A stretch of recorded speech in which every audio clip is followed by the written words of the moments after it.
Told you had to host a government official every month who would eat and sleep in your home. That is part of a Chinese government policy that ramped up in the country's Xinjiang region in 2016, just as the authorities were allegedly detaining up to 2 million Uyghurs and other ethnic minorities into internment camps. The Chinese government insists these government homestays were popular, but CNN's Ivan Watson speaks to several Uyghurs who say the unwanted guests meant they had to live in constant fear.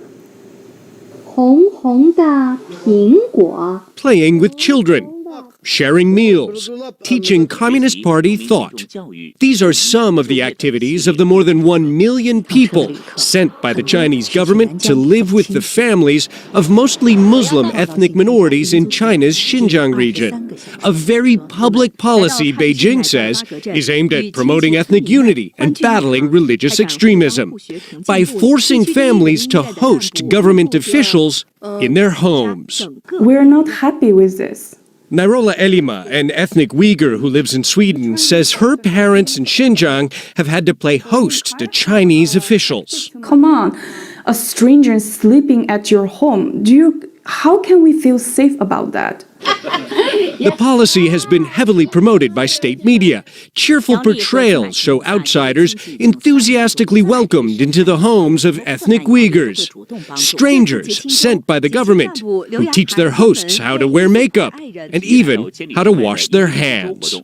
I brought the concept of modern life into their home so that they can live a better and more civilized life. Did you have any choice whether or not to keep these people in your home? No, we had no choice. Zumrat Daoud is an ethnic Uyghur from Xinjiang, now living in the U.S.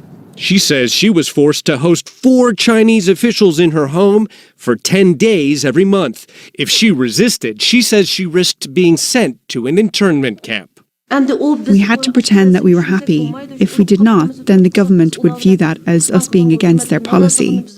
Ryan Thum, an expert in Uyghur history, says the homestay program has a sinister motive. It's a combined indoctrination and monitoring project. This is a 2018 memo produced by the government in Kashgar Prefecture for officials sent to live with families, and it instructs them how to find problems, spotting red flags that the authorities say could be signs of religious extremism.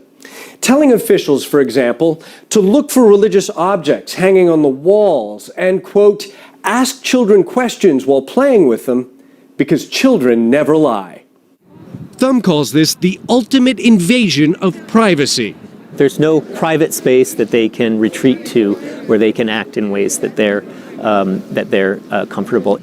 Australian-born Mehre Mezensov says her in-laws had no choice but to host a police officer in their house for months in 2018, while her husband Mirzat languished in an internment camp.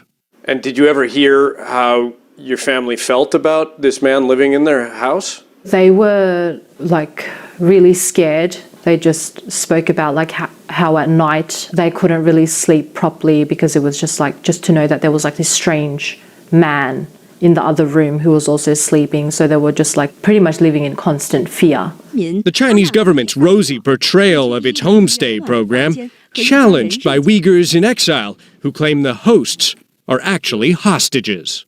Ivan Watson, CNN, Hong Kong.